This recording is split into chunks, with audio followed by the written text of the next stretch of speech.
La Fraîche Morning.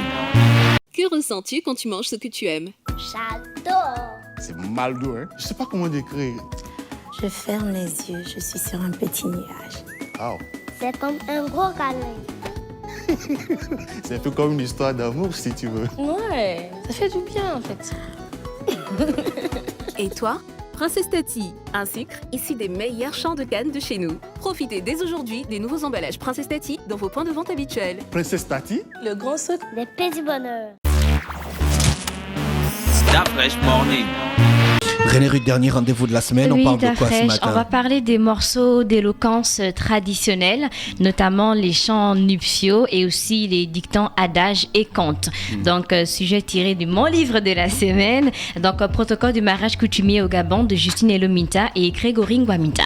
D'accord. Donc, on va commencer avec les chants nuptiaux. Donc, on sait que le rôle de la musique dans la vie de l'homme dans les traditions n'est plus à démontrer. En Afrique et plus particulièrement au Gabon, la musique occupe une place assez importante. Donc, en effet, quelle activité de notre culture, on peut se demander quelle activité ne s'est jamais présentée, on va dire, sans musique. Une naissance, par exemple, c'est l'objet de réjouissance, doublement animé lorsqu'on a, par exemple, aussi des jumeaux. Donc, dès notre naissance, nous sommes bercés par les cantines de nos mères. Donc, nos mères, nos tantes, nos grands-mères, nos arrière-grands-mères qui ont passé la journée au champ avec la machette, la houe, la hache qui scandaient l'ardeur du travail. Les cérémonies nuptiales, à elles seules, constituent, on va dire, toute une encyclopédie de rythmes et de chants. Donc les chants nuptiaux là sont aussi variés que les circonstances dans lesquelles les deux individus s'unissent, et de ce fait on peut les diviser en trois grandes catégories. Donc on a les chants d'hilarité générale, on a les chants moraux et aussi on a les chants épigrammatiques. Donc bien entendu ces chants ne sont pas exclusifs. Il n'est pas rare qu'un chant moral ou encore un chant épigrammatique déclenche l'hilarité générale ou encore vice versa. Donc à noter que ce sont les femmes qui sont généralement l'objet des caricatures et autres sarcasmes. On va commencer par les chants d'hilarité générale. Ce sont les chants qui traduisent la joie débordante des parents face à une bonne conclusion du mariage. Donc tout le monde chante en chœur et d'un même chœur, le temps ponctué de cris de réjouissance dans les mariages chants. On a toujours ce petit cri de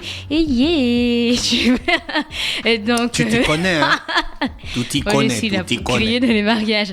Donc ces chants de réjouissance là sont sans épines et ce sont des airs de joie commune. Et dans cette étape précise, de nombreuses sainettes, donc ce sont des courtes pièces comiques avec peu de personnages et des jeux accompagnent les chants. Donc ceux qui confèrent un caractère, on va dire, théâtral et la manifestation de tout le monde en même temps, acteurs et spectateurs. Donc les chants sont élogieux à l'adresse des deux époux. Donc concernant les chants nuptiales, on a beaucoup de textes que tu fais dans le mariage.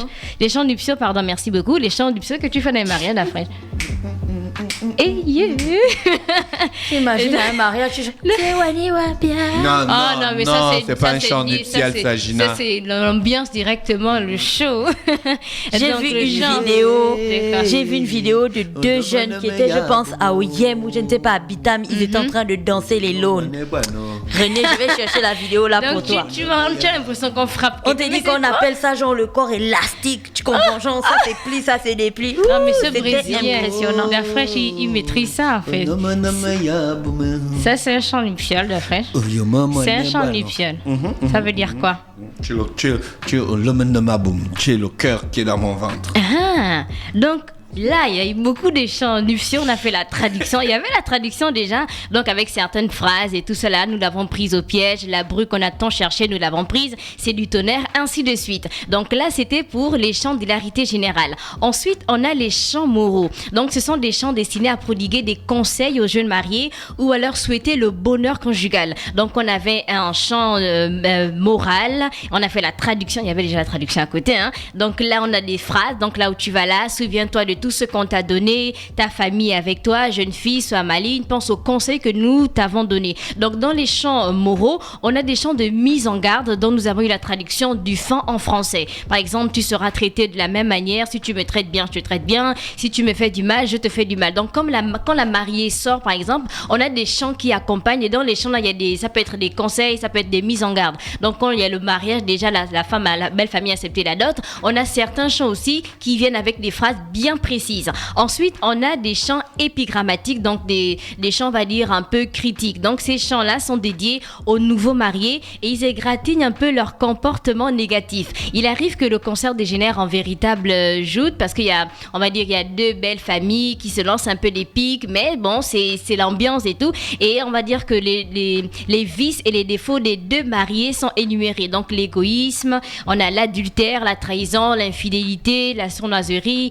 la laideur, la vieillesse, l'impuissance ou encore la zizanie. Donc pour l'exemple de phrases épigrammatiques, on va dire par exemple à la jeune mariée que l'autobus vient monter dans la voiture, un coup c'est ngema, un coup c'est ndon, un coup c'est nuntum. Donc on va utiliser un peu les défauts de la mariée pour la conseiller.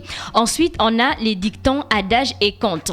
Les cérémonies traditionnelles constituent pour les anciens, on va dire, une tribune pour étaler leur talent oratoire. Donc chaque cérémonie est introduite et close par des proverbes, des dictons ou encore des adages correspondant à l'objet de la cérémonie. Et les différentes facettes de ces objets-là sont illustrées par des métaphores bien adaptées à la circonstance. Ainsi, concernant par exemple le mariage, il existe dans toutes les ethnies des proverbes plus ou moins similaires qui correspondent à des situations particulières.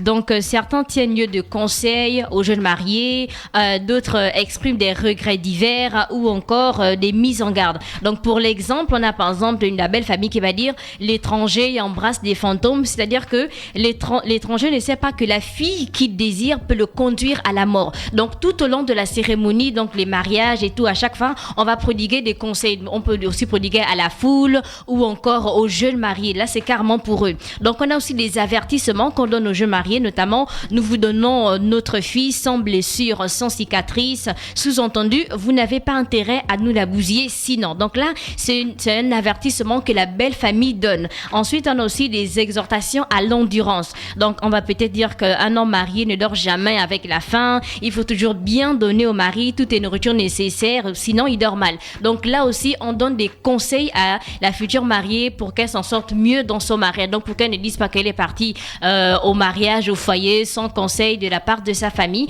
Et c'était tout pour aujourd'hui. Morceau d'éloquence traditionnelle, notamment avec les chants nuptiaux, les contes dictons tirés du livre Protocole du mariage coutumier.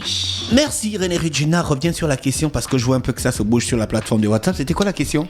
Alors aujourd'hui, on parlait bien sûr du sucre roux comme tous les jours. Et puis on disait que le sucre roux, là je suis en train de mal les gazer. Et puis on disait que le sucre roux, c'est le parfum et la couleur qui le différencie de l'autre type de sucre. Et la question du jour était la suivante. Mangez-vous du sucre roux?